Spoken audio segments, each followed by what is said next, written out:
도시농업 산성 공동체를 이끌고 있는 이재천입니다. 오늘 워크숍 진행을 맡게 됐습니다. 오늘 진행은 1시간 예정되어 있으며 저희 도시농업연합회를 맡고 있는 대표 인사, 연합회 소개, 행사 안내, 도시농업 관련 특강순으로 진행하겠습니다. 그러면 부산도시농업연합회 회장님을 소개하겠습니다.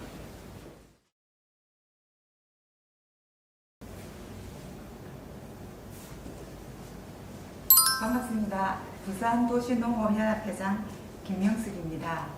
오늘 귀한 시간 내어주셔서 정말 감사드립니다.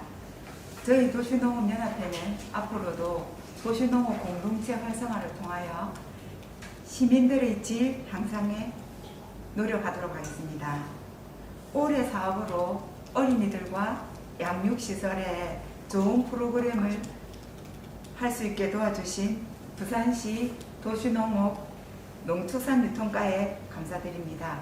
특별히 오늘 참석해 주신 김병희 팀장님과 주성범 주무관님께도 감사드립니다. 아무쪼록 오늘 이 시간이 조금이라도 도움이 되시기를 바랍니다. 감사합니다.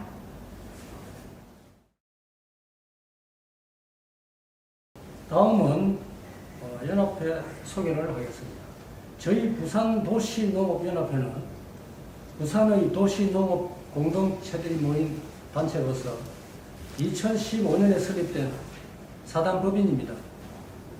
매년 부산시 도시농업팀과 함께 시민들을 위한 올마당을 도시농업 공동체들과 함께 개최하고 있으며 부산의 도시농업 및 도시재생을 돕고 도시농업 공동체 활동 지원과 텃밭 조성, 농업 교육 등을 하고 있습니다.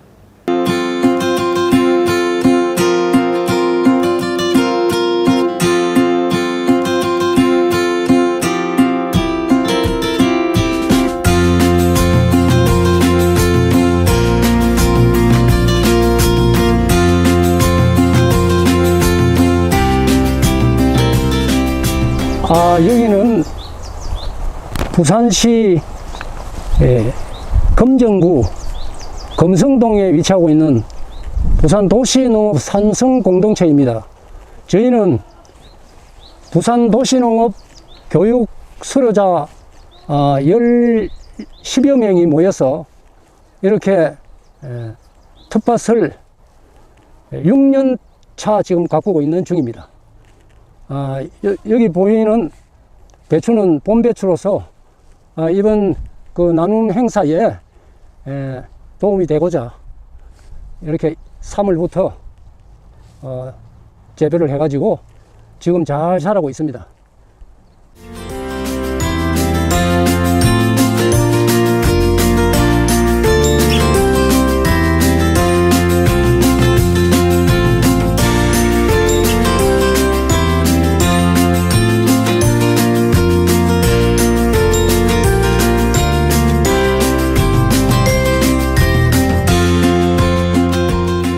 여기 텃밭은 보시는 바와 같이 약 500평 정도의 땅에 지금 회원들 10여 명이 열심히 재배를 하고 있습니다. 앉아가 떠들면 힘들고 남자도 보고 또도 이거 보고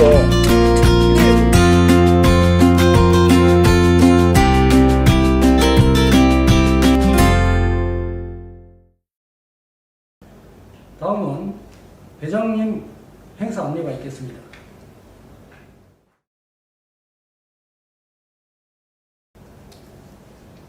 네, 행사 안내를 해드리겠습니다. 올해 부산시와 민간협지 사업으로 도시농업 로컬푸드로 꽃을 피우다 란 사업을 시행할 계획입니다. 그 계획의 일환으로 연휴에 어린이 식습관 향상 프로그램, 아동양육시설 지원 프로그램을 계획 중입니다. 6월 10일에 예정되어 있는데 부산의 도시농업 공동체들이 가꾼 친환경 채소로 어린이집들과는 비대면 요리 프로그램, 아동양육시설에는 직접 담근 김치를 제공할 예정입니다. 지금 저희 도시농업 공동체들이 노지에서 잘 지켜오고 있습니다. 조금 후에 영상으로 보실 수 있습니다. 차후 진행 일정을 더 상세하게 알려드리도록 하겠습니다. 저희 도시농업들이 부산시의 어린이들과 양육시설에 도움이 될 수 있도록 최선을 다해서 노력하겠습니다. 앞으로 이제 유튜브도 개설해서 부산시 도시농업연합회로 들어오시면 교육 영상이나 각종 자료들을 보시면 많은 도움이 되실 것입니다. 많은 구독 부탁드리고요. 이 행사에 대해서 궁금하신 점이 있으면 질문을 받도록 하겠습니다. 지금 저희가 전체적으로 음소거를 해놨는데 질문 계신 분들은 음소거를 해제하시고 말씀해 주시면 되겠습니다. 네, 말씀하십시오. 네, 안녕하세요. 정말 도시농업연합회에서 이렇게 우리 아이들의 식생활 개선을 위해서 애써주신 점 정말 감사드리고요. 비대면 코로나 때문에 행사가 취소되면 어떡할까 노심초사했는데 비대면으로나마 이렇게 진행하게 해주셔서 정말 감사드리고요. 우리 아이들 조금이나마 식생활 개선에 도움이 될 수 있도록 저희가 현장에서 애쓰겠습니다. 감사합니다. 네, 감사합니다. 저희 도시농업 공동체들이 친환경으로 키운 채소들로 아이들과 요리 프로그램을 실시하면 아이들도 이제 채소들에 대해서 어떤 좀 더 친숙하게 다가오지 않을까 하는 것이 저희 이 프로그램을 실시하는 저희의 기본 목적이 되겠습니다. 프로그램이 실시되고 난 다음에 아이들이 얼마나 좋아했는지 또는 부모님들이 저희 도시농업연합회 프로그램에 어떻게 호응해 주셨는지 저희에게 연락해 주시면 더 감사하겠습니다. 특히 양육시설들에는요, 저희가 재배한 채소들을, 배추들 지금 잘 자라고 있는데 그걸로 저희가 직접 봉사자들을 통한 김치를 담궈서 그 당일에 저희가 배송드릴 예정인데 부산시에 있는 시설 중에서 저희가 그 21개 시설 중에서 저희가 상반기에는 남구와 해운대구, 금정구 시설들 위주로 절반을 저희가 실행을 하고 후반기에는 그 나머지 구의 시설들을 저희가 실행할 계획입니다. 저희가 이제 처음으로 의욕적으로 유튜브 채널을 개설했는데 부산시 도시농업연합회입니다. 꼭 들어와서 구독과 좋아요를 꼭 눌러달라고 부탁드린답니다. 그래서 아이들에게 뭐 유용한 프로그램 이런 게 필요하시면 이제 저희가 올려도 드리고 작물에 관한 상식도 올려드리도록 하겠습니다. 이 이후에 진행되는 저희가 강사님으로 초빙한 분은 작물에도 아주 유명하시고 작물을 특별히 잘 키우는 분이시니까 그분들에게 이제 특별히 어떤 작물에 대해서 궁금하다 하면 그 자료들을 저희가 올려드리는 그런 방향으로 하겠습니다. 다음 질문하실 분 계십니까? 세화 원장님, 네. 반갑습니다. 네, 재료를 네. 어린이집으로 공급해 주신다고 하셨는데 네네네. 그렇게 하면 당일날 이제 요리를 하는 날 네. 원에서 따로 준비해야 될 사항은 있는지요? 있습니다. 즐거움과 기쁨, 호기심만 준비하시면 됩니다. 나머지 네. 재료들은 전날에 저희가 비대면으로 그 필요한 재료 일절을 다 배송해 드리도록 하겠습니다. 그러니까 아이들이 앞치마라든가 뭐 머리수건이라든가 이런 개인용품은 따로 저희들이 준비해야 되죠. 네네네. 그 요리 뭐 기쁨과 즐거움, 호기심을 장착하시고 그 다음에 뭐 필요한 뭐 시설마다 그런 것들이 다 아이들 요리 프로그램에 필요한 뭐 머리수건, 앞치마 등은 시설에서 준비하시고요. 그 재료들은 저희가 완벽하게 준비해드리고 아이들 예쁘게 사진 찍고 하려면 그런 것도 필요하실 것 같은데요. 그렇게 사진 찍고 뭐 영상으로 남겨주신 거 그런 거를 주시면 저희가 저희 유튜브에도 올려드리고 또 다음번에도 더 참작해서 뭐 저기 시해관계 되시는 분들 나오셨거든요. 그래서 아이들이 이렇게 좋아하는데 더 많이 더 자주 해야 되지 않을까 건의도 해드리겠습니다. 알겠습니다. 감사합니다. 감사합니다. 다음 시간으로 넘어가도록 하겠습니다. 유튜브 채널을 꼭 구독해 달랍니다. 감사합니다. 다음은 강사 소개를 하겠습니다. 오늘 특강을 해주실 윤보건님은 금정구에서 도시농업연구회를 운영 중이며 관광농업 국내 1호 논문 저자입니다. 신품종 사종을 국립종자원에 등록한 개인 육종가로 유명한 윤보건님을 소개하겠습니다. 오늘 강의 내용은 작물 재배법이고 시간은 약 30분이 소요될 것으로 판단됩니다.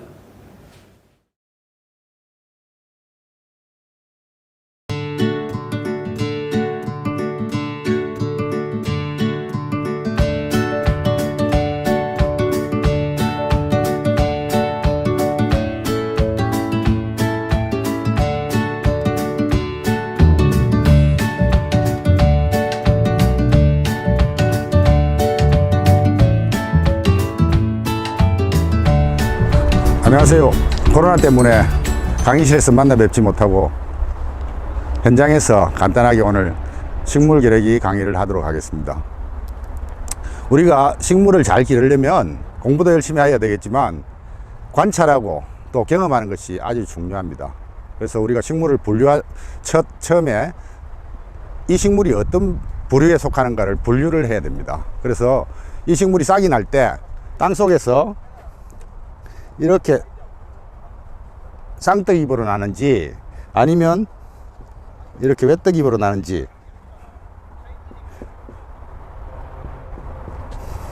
처음 이게 관찰이 돼야만 식물을 잘 기를 수가 있습니다. 작물은 모든 작물이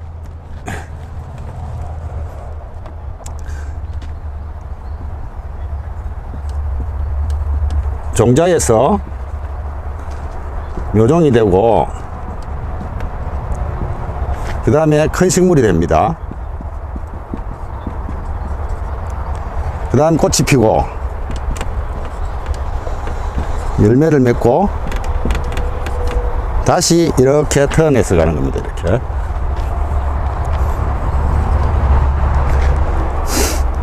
모든 작물은 우리가 채소, 화훼, 과수 할 것 없이 모든 작물들이 종자에서 묘종으로 큰 식물로 꽃으로 열매로 이렇게 돌아가는 거예요.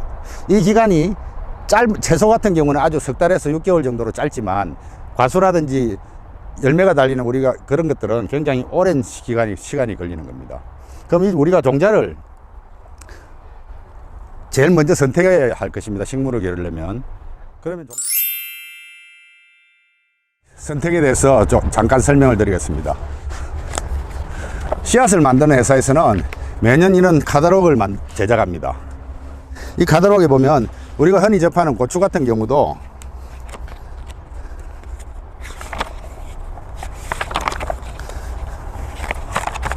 고추 종류가 굉장히 많습니다. 이게 한 회사의 것이지만 고추 종자는 이렇게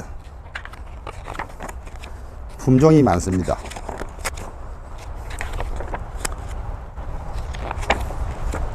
이 많은 품종 중에서 각기 고추는 특성을 갖고 있습니다. 매운맛이라든지 단맛이라든지 뭐 여러 가지 병에 강한 것이라든지 어떤 병에 약하다든지 이런 특성을 갖고 있기 때문에 우리가 재배할 종자를 선택하는 것은 아주 중요합니다. 그래야만 우수하고 좋은 작물을 재배할 수 있는 것입니다. 보통 우리가 접할 수 있는 씨앗들은 이런 봉투에 이렇게 들어 있습니다. 근데 이 씨앗을 구입하게 되면 꼭 뒷면을 자세히 보셔야 됩니다. 뒷면에 보면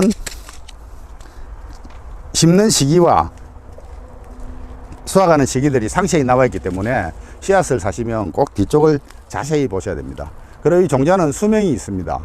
그래서 언제 채종했는가를 자세히 보셔야 하고, 그 이 채종 기간이 지난 것들은 발화율이 떨어집니다. 발화율이라는 것은 무엇이냐면 종자 100개를 심었을 때 몇 개가 발화되느냐 하는 것을 우리가 발화율이라고 합니다. 이 종자는 수명을 갖고 있고, 이 수명도 2, 3년 정도 수명을 가진 것이 있고, 또 그 다음에 뭐 5년, 6년, 7년 굉장히 오랫동안 다양한 수명을 갖고 있습니다. 이것을 짧은 것들은, 짧은 수명을 가진 것은 단명종자,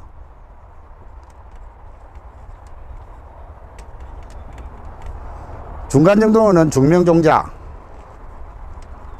이 칠판이 흔들려서 글씨가 잘 안 됩니다만, 긴 수명을 가진 것들은 장명종자로 분류를 합니다. 그래서 비교적 씨앗이 작은 것들은 단명종자에 속하고 큰 것들은 장명종자에 속합니다. 그러면 씨앗을 구입해서 사용하고 나서 남은 것들은 어떻게 보관할 것인가? 가장 우리가 가정에서 흔히 쉽게 할 수 있는 것은 밀폐된 비닐에 싸서 냉장고에 보관하는 것입니다. 그러면 수명을 꽤 많이 연장시킬 수가 있는 것입니다. 자, 우리가 씨앗을 구입하여서 파종을 하게 되면 종자가 싹이 트는 데는 제일 중요한 것이 뭡니까? 1번이 온도입니다. 2번이 무엇이겠습니까? 온도, 수분, 물기가 있어야 되겠죠. 3번이 공기입니다. 그죠? 공기. 자, 보통 우리가 알고 있기로는 온도와 수분과 공기만 있으면 씨앗은 발화한다고 되어 있는데, 특별한 것이 하나 더 있습니다. 4번이 있습니다. 빛이 있어야만 발화하는 종자들이 있습니다. 빛. 이것을 우리가 빛이 있어야 발화하는 종자는 아주 미세한 종자들입니다. 왜 미세한 종자들은 빛이 있어야 하느냐면, 쉽게 설명하자면 이 땅 속에 우리가 씨앗을 파종했을 때 큰 씨앗들은 이 영양분이 많기 때문에 여기까지 올라올 수가 있지만, 작은 것들은 이 영양분을 가지고는 이 정도에서 도달하면 못 올라오게 됩니다. 그래서 이 종자들은 바깥의 햇빛이 보일 때 얕게 심어졌을 때 발화하게 되는 겁니다.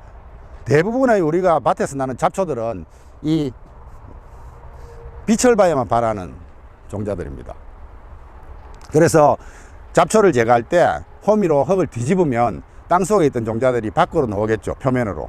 그러면 다시 발화되는 겁니다. 그래서 호미질 할 때도 깊게 뿌리를 막 파헤치면 다시 그 속에 있는 종자들이 나와서, 우리가 이를 빛이 필요한 종자들을 광발화 종자를 하는데, 이 종자들이 표면으로 나와서 빛을 보게 됩니다. 그러면 또 싹이 나겠죠. 잡초는 그래서 계속 나는 겁니다. 흙을 뒤집으면.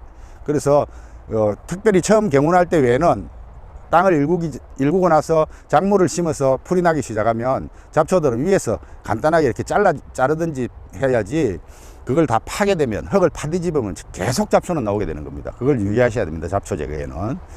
자, 이 종자를 파종해서 묘종을 생산합니다. 묘종을 생산하는 데 있어서 요즘은 전부 이 묘종을 사게 되면 이런 모양의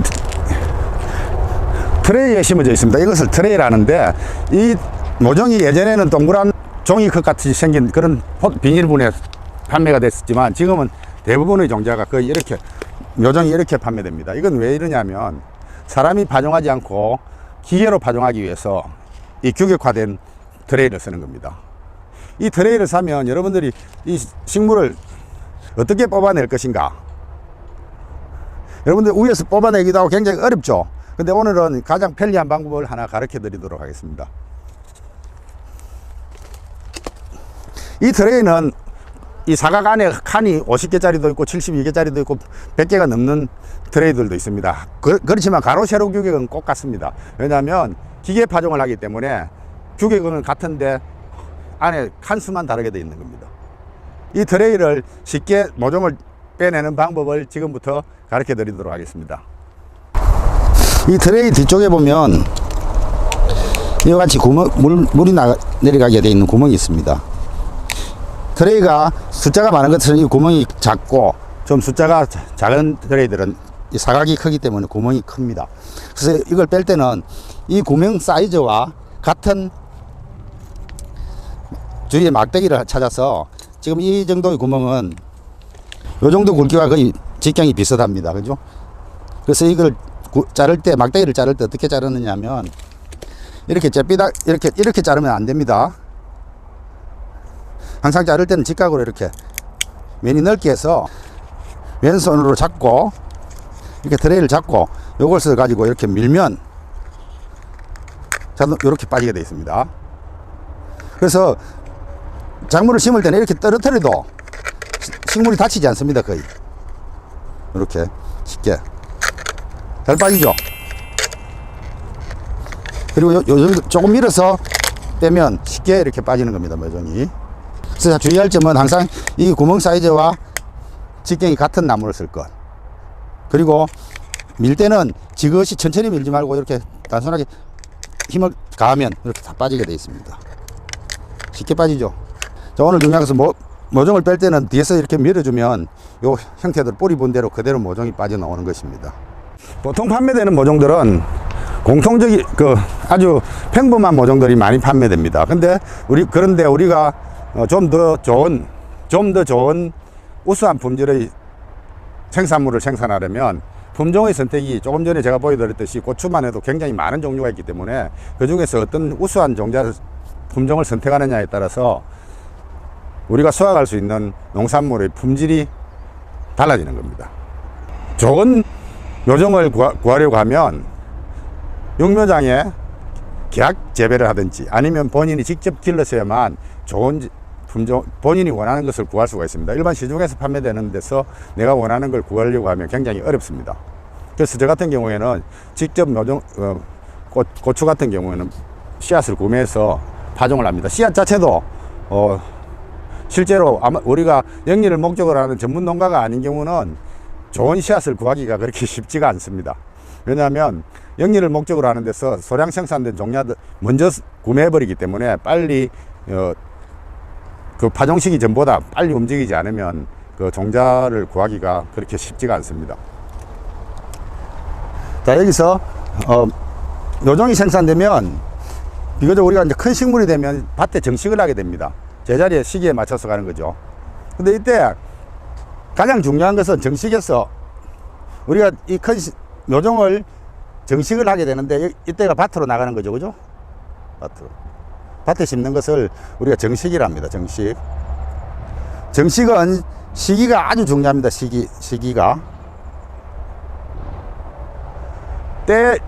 고추 같은 경우에는 우리 부산 근교에는 4월 말에서 5월 초에 밭에 나가는 것이 기온이 정상입니다. 하지만 도심에서는 조금 더 빨리 심어도 됩니다. 도심은 근교보다는 기온이 높기 때문에.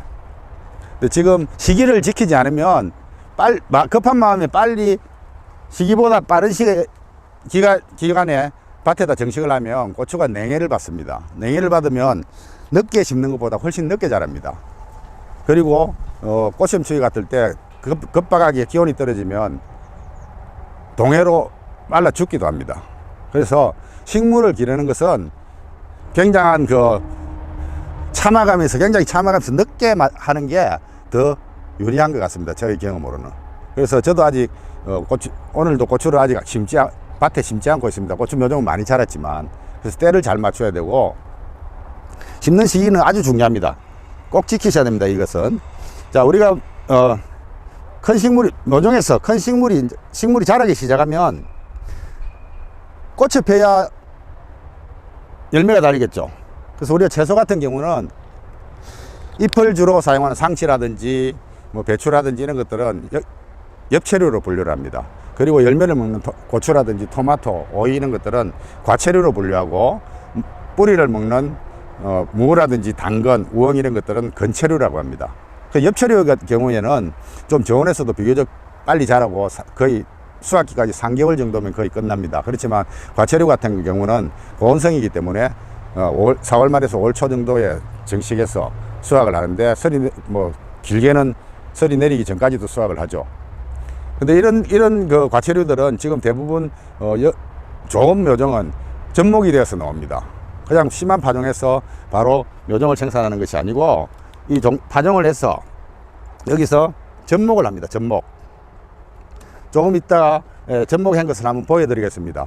접목을 하게 되면 오이 같은 경우는 흑종호박이라는 호박의 묘종에 위에 오이를 붙입니다. 그리고 뿌리는 호박을 쓰고, 그러니까 쉽게 말하자면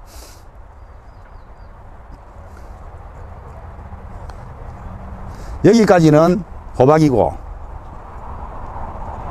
여기서는 오이를 붙여 오이가 되는 것입니다. 그래서 이 호박의 뿌리는 굉장히 강건하고 흡수력도 좋고 여러 가지 이점이 있기 때문에 이 호박의 뿌리에 호박의 오이를 접목해서 사용하는데, 영리를 목적으로 하거나 좋은 품질의 상품을 열매를 오랫동안 지속적으로 따내기 위해서 대부분의 영리 목적으로 하는 데서는 이 호박 오이를 접목해서 사용합니다. 그래서 우리도 취미로 하고 여가선용을 위해서 여가선용으로 도시농업을 하지만 좀 더 우수한 결과물을 얻기 위해서는 묘종을 구입할 때도 접목된 걸 구하시든지 아니면 우리가 직접 접목을 해서 심게 되면 좀 더 좋은 생산물을 얻게 됩니다. 우리가 이 식물을 재배해서 주로 우리는 채소를 주로 많이 합니다만, 채소는 다른 작물에 비해서 재배가 쉽고 기간이 짧기 때문에 텃밭이라든지 옥상 정원 같은데 채소를 많이 심게 되는데, 채소도 굉장히 품종의 선택과 어떤 묘종을 심느냐, 어떻게 재배하느냐에 따라서 굉장히 다른 우리가 지금까지 이렇게 접하지 못했던 그런 결과물을 얻을 수도 있습니다. 그래서 열심히 공부하고 관찰하고 또 경험을 가져야 되는데, 이 중에서 공부하고 관찰하는 것은 본인 스스로가 할 수 있지만 경험을 얻는 것은 어떤 경험은 수년이 걸리기도 합니다. 그래서 그 수년이 걸려서 얻은 경험을 경험자들로부터 체득하는 것도 굉장히 중요한 부분이라 생각합니다. 그래서 여러분들이 우리가 책에서 얻지 못하고 우리 스스로 관찰해서도 구하기 힘든 것들은 오랫동안 재배한 어떤 분들에게 경험을 전수받는 것도 굉장히 식물 재배에 있어서는 아주 중요한 일입니다. 이 식물 재배를 하다 보면 식물 기르는 동안 아주 중요한 것 한 가지가 또 있습니다. 잡초 제거입니다. 잡초만 제거되면, 제거를 원활히 할 수 있으면 굉장히 식물 기르기가 쉬워집니다. 그리고 잡초가 우리가 기르는 식물과 경쟁해서 뺏어가는 수분이라든지 영양분을 뺏어가지 못하게 막아줌으로써 작물이 더 빨리 잘 자랄 수 있게끔 해주기 때문에 잡초 방제는 굉장히 중요합니다. 작물 재배에서. 근데 잡초는 어떻게 제거할 것인가? 너무 어릴 때 제거하면 잘 뽑히거나 제거하기가 어렵습니다. 그리고 너무 크면은 잡초를 제거할 때 흙이 일어나거나 아니면 다른 옆에 우리가 기르는 작물들이 뽑히기 때문에 이 적당한 시기, 그 시기에 손으로 뽑든지 아니면 기구를 사용해서 잡초를 제거하게 됩니다. 이 시점이, 그 시점을 놓치게 되면 일이 굉장히 많아집니다.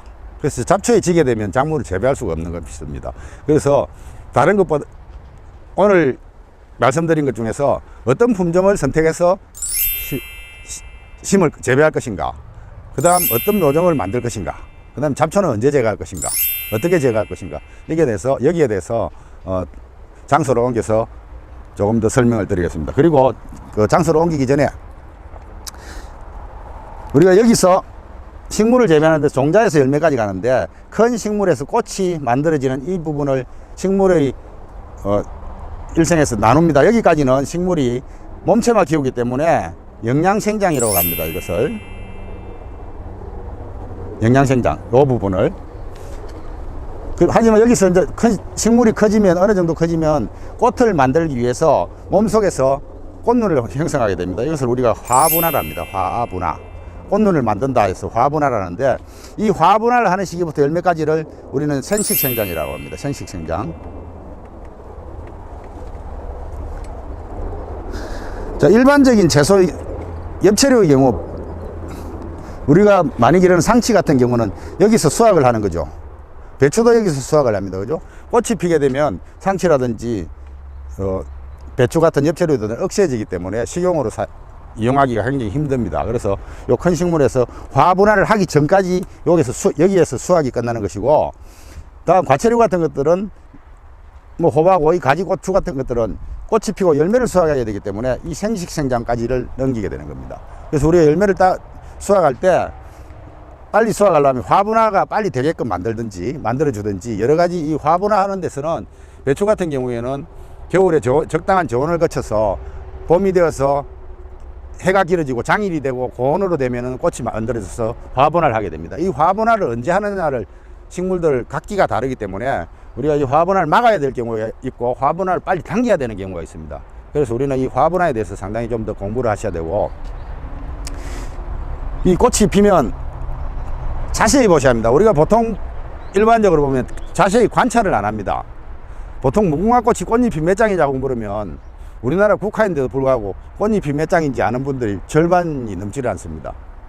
그래서 앞으로는 첫째도 관찰, 두 번째 첫째 공부, 두 번째 관찰, 세 번째 경험, 이 여러 가지, 이 세 가지를 잘 습득하셔서 좀 더 나은 작물 재배하는 원예 생활이 되기를 바랍니다.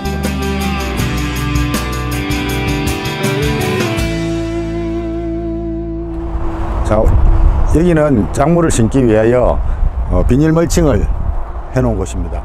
우리가 이 비닐 멀칭을 하는 이유는 잡초의 발생을 억제하고 수분의 용탈을 막아주고 토양의, 그 다음에 지온 상승을 위해서 그 외에 여러 가지 이점도 있기 때문에 번거롭지만 비닐 멀칭을 하게 되는 것입니다.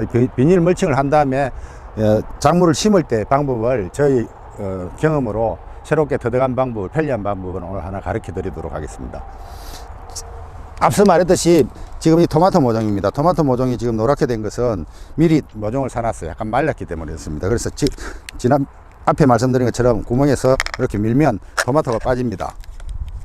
그래서 위쪽에서 하지 말고 밑쪽에서 눌리게 되면 토마토를 심을 때 이렇게 가면서 하나씩 떨어뜨립니다.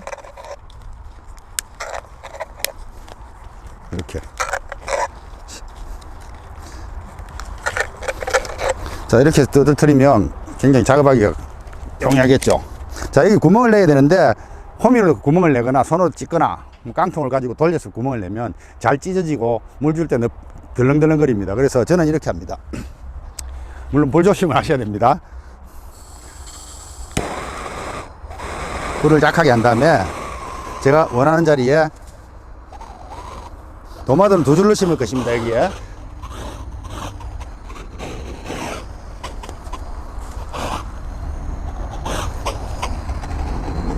원하는 대로 뚫어집니다. 이렇게 하면. 그럼 양쪽 여기에 녹아서 붙기 때문에 찢어지지도 않고 원하는 만큼 오래돼가 있으면 오랫동안 크게도 뚫히고 작게 되면 조금만 하면 이렇게 뚫힙니다. 아주 편리한 방법입니다. 이 방법을 쓰시면 멀칭한 다음에 작물을 심을 때 가장 편리하게 사용할 수 있습니다. 제가 경험해서 체득한 방법입니다. 물론 볼 조심을 하셔야 됩니다. 항상 장갑을 끼셔야 하고, 그 구멍을 낼 때 타 들어가는 경우가 있을 때는 이렇게 눌려서 꺼야 됩니다. 다음 기회가 되면 더 좋은 또 즐거운 시간을 갖도록 하겠습니다. 감사합니다.